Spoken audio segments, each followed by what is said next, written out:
Hello friends, आपका अपना YouTube channel the polytechnic classes में स्वागत है। हम लोग रडार सिस्टम के बारे में जान रहे थे। तो इसके पहले हम लोगों ने रडार के बारे में इंट्रोडक्शन जाना, उसके बाद उसके एप्लीकेशंस को जाना, उसके बाद डॉपलर इफेक्ट जाना। डॉपलर इफेक्ट के बाद हम लोग टाइप ऑफ रडार में आए थे। तो टाइप ऑफ रडार में एंटीना के बेस्ड पे हम लोगों ने वाई स्टेबल रडार और monostatic radar, bistatic और मोनो स्टैटिक रडार के बारे में जाना था। तो चलिए आइए आज हम लोग टाइप ऑफ रडार में आज हम लोग जानेंगे pulse radar system. Pulse radar system के बारे में हम लोग जानेंगे। तो मैं इससे पहले बता दूं कि जिन्होंने भी इससे पहले वीडियो नहीं देखा रडार का इंट्रोडक्शन और डॉपलर इफेक्ट, तो ये आप पीछे जा करके पिछला वीडियो आप देख लीजिए। प्लेलिस्ट में आपको ये वीडियो मिल जाएगा, इसके पहले वाला वीडियो। तो आप लोग the polytechnic classes YouTube channel पर जाइए और प्लेलिस्ट में इसका पिछला वीडियो देख लीजिए, उसके बाद ये वीडियो देखिए, ज़्यादा बेटर होगा आप लोग के लिए। तो चलिए आइए आज हम लोग देखते हैं पल्स रडार ब्लॉक डायग्राम। ये जो आपको ब्लॉक डायग्राम देखने को मिल रहा है, तो ये किसका ब्लॉक डायग्राम है? तो पल्स रडार का ब्लॉक डायग्राम है। ये हाई पावर पल्स रडार का ब्लॉक डायग्राम है। तो मैंने बताया था कि ट्रांसमीटर और रिसीवर क्या होता है, रडार क्या होता है। तो रडार में दो सेक्शंस होते हैं, एक ट्रांसमिटिंग सेक्शन और एक रिसीवर सेक्शन। तो आप लोगों के सिलेबस में भी ये जिक्र किया हुआ है कि आप लोगों को ट्रांसमिटिंग सेक्शन के बारे में जानना है, मतलब, और रिसीविंग सेक्शन के बारे में जानना है रडार के। तो चलिए आइए हम लोग इसको जानते हैं, देखते हैं और समझते हैं। तो सबसे पहले ये ब्लॉक डायग्राम में आप देखिए, यहाँ पे दो सेक्शन को दिखाया गया है। यही दो सेक्शन आपके रडार सिस्टम में लगे हुए होते हैं। चलिए आइए देखिए, यहाँ पे ये ट्रांसमिटिंग सेक्शन में ये पूरा आपका ट्रांसमीटर वाला पार्ट को ये डॉट डॉट डॉट से घेरा हुआ है। ये पूरा आपका क्या है? तो ट्रांसमिटिंग सेक्शन का पार्ट है, ठीक है। उसके बाद ये रिसीविंग सेक्शन ये डॉट डॉट डॉट से इसको घेरा हुआ जो पार्ट है वो क्या है? तो रिसीवर का सेक्शन है और ये ट्रांसमिटिंग सेक्शन है। तो एक रडार में ट्रांसमिटिंग सेक्शन और रिसीविंग सेक्शन होता है। तो इसी को हम लोग क्या, ये जो ब्लॉक डायग्राम है वो किसका ब्लॉक डायग्राम है? तो ये ब्लॉक डायग्राम है pulse radar block diagram, pulse radar system का ब्लॉक डायग्राम है। तो चलिए आइए हम लोग इसके ट्रांसमिटिंग सेक्शन और रिसीविंग सेक्शंस के जो पर्टिकुलर कंपोनेंट है, एलिमेंट है, उसके बारे में जाने कि किस तरह से वो एलिमेंट कैसे वर्क कर रहा है। तो हम लोग इंट्रोडक्शन में देखे थे कि रडार सिस्टम में क्या होता था, तो दो सिस्टम होता था, दो सेक्शंस होता था, एक ट्रांसमिटिंग सेक्शन और एक रिसीविंग सेक्शन।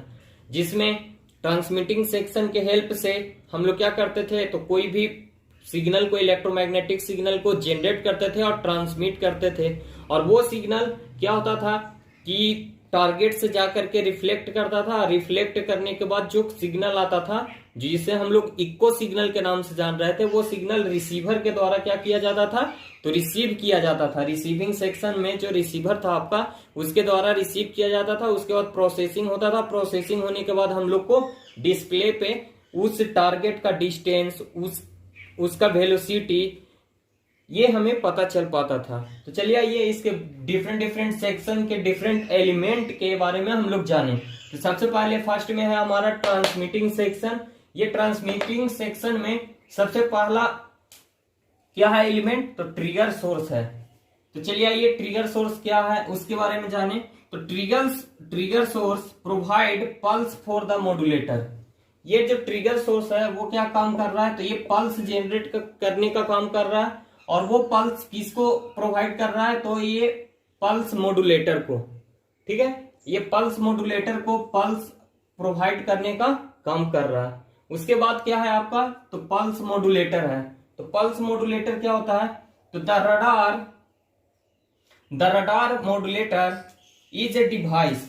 ये कैसा है? तो ये जो पल्स मॉड्यूलेटर है वो क्या है? एक डिवाइस है which provides the high power to the transmitter.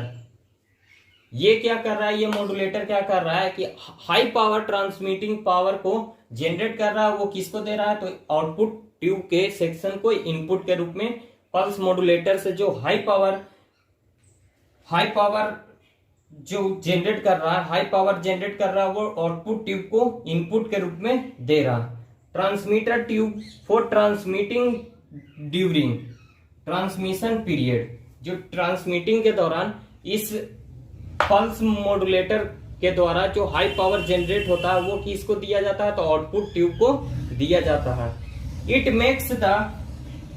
Makes the transmitting tube on off to generate the desired waveform.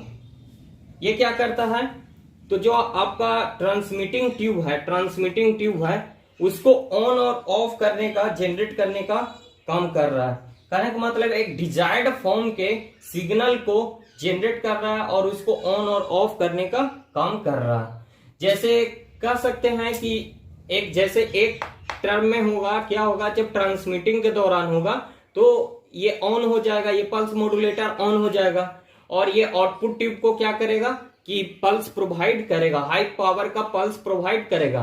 But जैसे ही जब ये ट्रांसमिट एक बार कर देगा तो उसके बाद ये क्या होगा, सेक्शन ऑफ हो जाएगा। ये सेक्शन ऑफ हो जाएगा और फिर यहां से क्या करेगा, ये एंटीना के द्वारा उस सिग्नल को सेंड करने का काम करेगा। तो उसी वे में ये क्या करता है पल्स मॉड्यूलेटर, तो इसके लिए आउटपुट ट्यूब के लिए ये ऑन और of generate the desired waveform को ऑन और ऑफ करने का, जो वेवफॉर्म इससे जनरेट हो रहा है उसको ऑन और ऑफ करने का काम भी करता है। फिर कह रहा है modulator allow storing the energy in a capacitor bank during the rest time.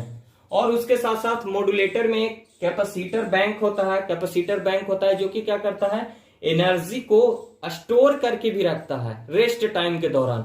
जैसे अभी ऑन था तो ये तो ऑन था तो वो अपना सिग्नल को क्या कर रहा था, हाई पावर के सिग्नल को आउटपुट ट्यूब को प्रोवाइड कर रहा था। बट जैसे ही ऑफ होगा तो उस समय रेस्ट टाइम हो जाएगा, तो उस दौरान वो क्या करेगा, सिग्नल को स्टोर करके रखेगा।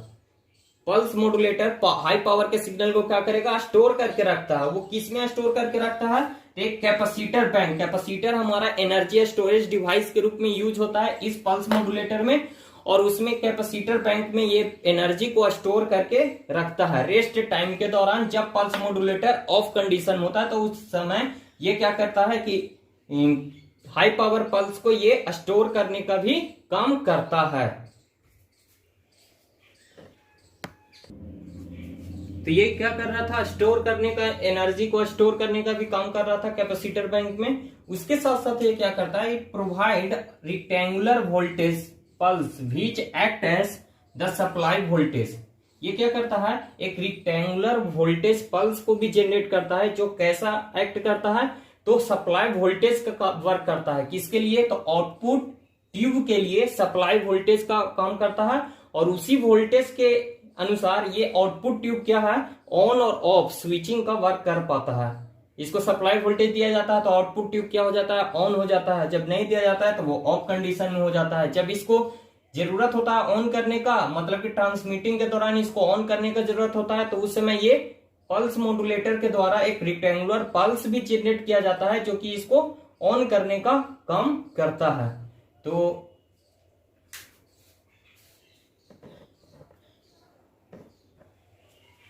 चलिए आइए देखते हैं ये ट्रांसमिटिंग सेक्शन का आउटपुट ट्यूब है जो लाइक एज ए ट्रांसमीटर की तरह वर्क कर रहा है। तो चलिए आइए ये ट्रांसमीटर क्या क्या वर्क कर रहा है इसके बारे में जाने। ये जो आउटपुट ट्यूब है उसको हम लाइक एज ए ट्रांसमीटर की तरह वर्क कर रहा है। तो the transmitter creates the radio wave to be sent and modulates it to form the pulse train. क्या कर रहा है ये आउटपुट ट्यूब कैसा काम कर रहा है, तो ट्रांसमीटर की तरह काम कर रहा है। ये क्या कर रहा है, ये जो पल्स मॉड्यूलेटर के द्वारा जो पल्स जनरेट किया जा रहा है उसको क्या कर रहा है, एक पल्स ट्रेन के फॉर्म में कन्वर्ट कर रहा है। कहने का मतलब पल्स ट्रेन के फॉर्म में कुछ ही इस तरह से, अगर ये पल्स है तो ये पल्स को पल्स ट्रेन लगातार मतलब कि क्रिएट करने का काम कर रहा है। इसको हम लोग क्या कहते हैं, पल्स ट्रेन का नाम दिया जाता है। जब लगातार सक्सेसिव पल्स एक साथ इंक्लूडेड रहता है तो उसको हम लोग क्या कहते हैं, पल्स ट्रेन कहते हैं। तो ये पल्स ट्रेन के फॉर्म में ये कन्वर्ट करता है, और इसके साथ साथ ये the transmitter must also amplify, और इस सिग्नल को एम्पलीफाई करने का भी काम करता है। Amplify the signal to high power level, high power level तक इसको एम्पलीफाई करने का भी काम करता है। टू प्रोवाइड एक्यूरेट रेंज, एक पार्टिकुलर रेंज तक पहुंचाने के लिए इसको हाई पावर को एम्पलीफाई करने का भी काम करता है इस पल्स ट्रेन वाले सिग्नल को। The source of carrier wave could be klystron, TW2 और मैग्नेट्रॉन। मैंने बताया था कि ये जो रडार होता है वो किस पे वर्क करता है, तो माइक्रोवेव फ्रीक्वेंसी पे वर्क करता है, और उसके लिए कैरियर सिग्नल को जनरेट करने के लिए जिस ऑसिलेटर का यूज किया जाता है वो सारा का सारा माइक्रोवेव ऑसिलेटर का यूज किया जाता है।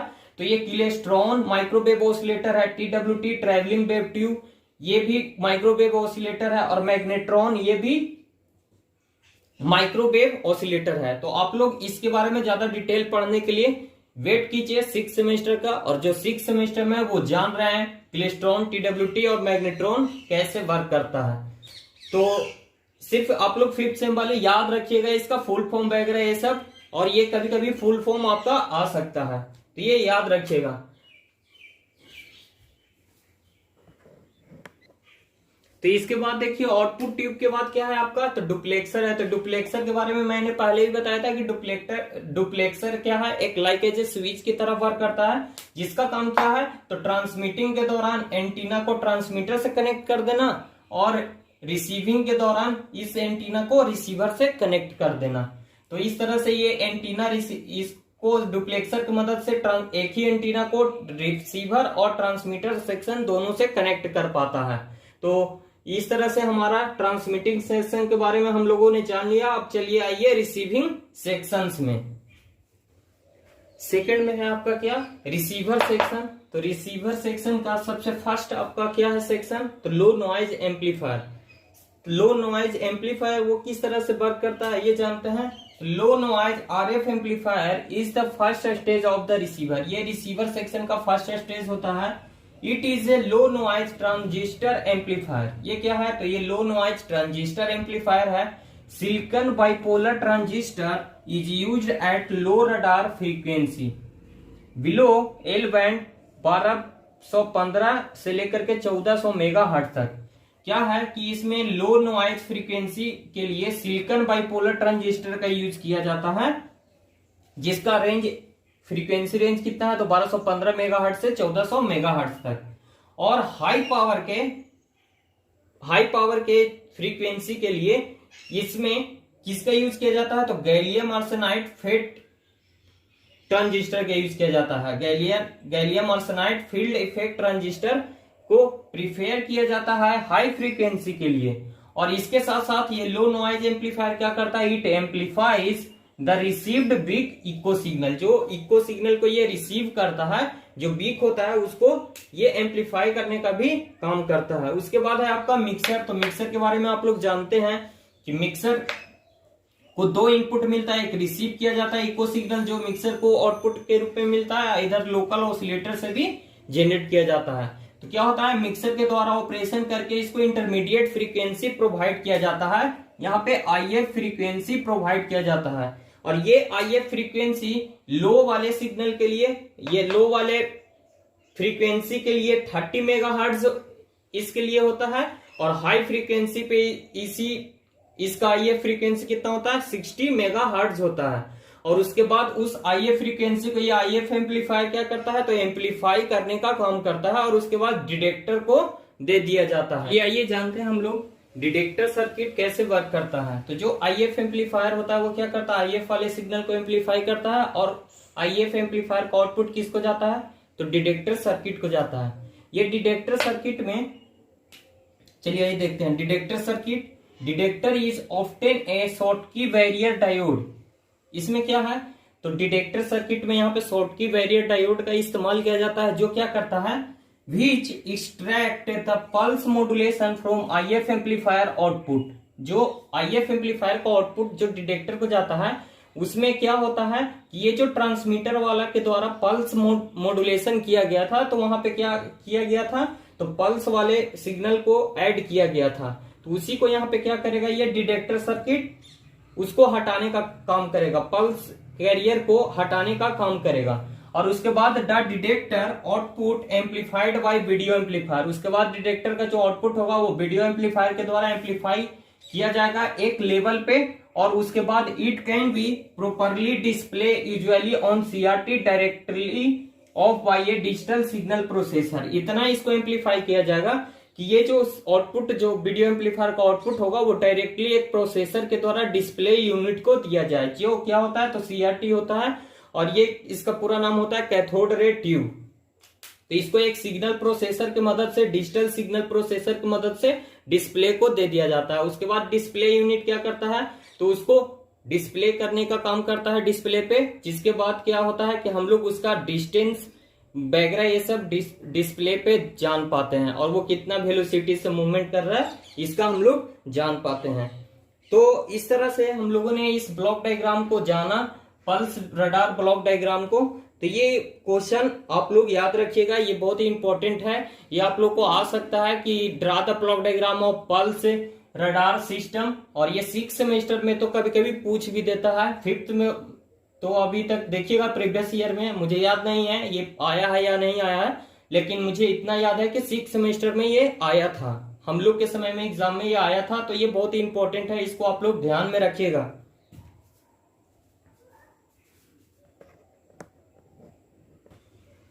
चलिए आइए हम लोग जानते हैं। इसके पहले, इसके पिछले वीडियो में मैंने एक लिंक आप लोग को प्रोवाइड किया था, जिसमें क्या था तो रडार नेविगेशन के बारे में उसमें जानकारी दिया गया था। तो मैंने उसको आप लोग को प्रोवाइड किया था। आप लोगों ने पूछा था कि सर नेविगेशन, रडार नेविगेशन समझ में नहीं आया, तो इसलिए उसको बताने के लिए आप लोगों ने कहा था। तो उसके बाद हमने एक लिंक प्रोवाइड किया था, और उसके पहले वाले वीडियो में जो था हमारा रडार के टाइप्स में, उसमें मैंने थोड़ा सा जानकारी भी दिया था रडार नेविगेशन का। उसके पहले भी एप्लीकेशन में रडार नेविगेशन का जानकारी दिया था, पर आप लोग को अच्छे से समझ नहीं आया था। तो किन्हीं ने जवाब क्वेश्चन किया था कि सर मुझे फिर से बताइए, तो उसमें मैंने एक लिंक प्रोवाइड किया था, आप लोगों ने देखा होगा और उसको अच्छे से समझा होगा। और उसके साथ साथ मैंने एक और रडार का एप्लीकेशन बताया था, क्या तो एयर ट्रैफिक कंट्रोल में। तो एयर ट्रैफिक कंट्रोल किस तरह से वर्क कर पाता है रडार सिस्टम के हेल्प से, कैसे एयर ट्रैफिक को कंट्रोल कर पाता है, कैसे एरोप्लेन हाईजैक हो जाता है तब उसका इंफॉर्मेशन दे पाता है एयर ट्रैफिक कंट्रोलर को। उसके बाद कैसे अगर किसी कम्युनिकेशन सिस्टम में, एरोप्लेन के कम्युनिकेशन सिस्टम में गड़बड़ी हो जाता है तो वो कैसे सिग्नल दे पाता है एयर ट्रैफिक कंट्रोलर को।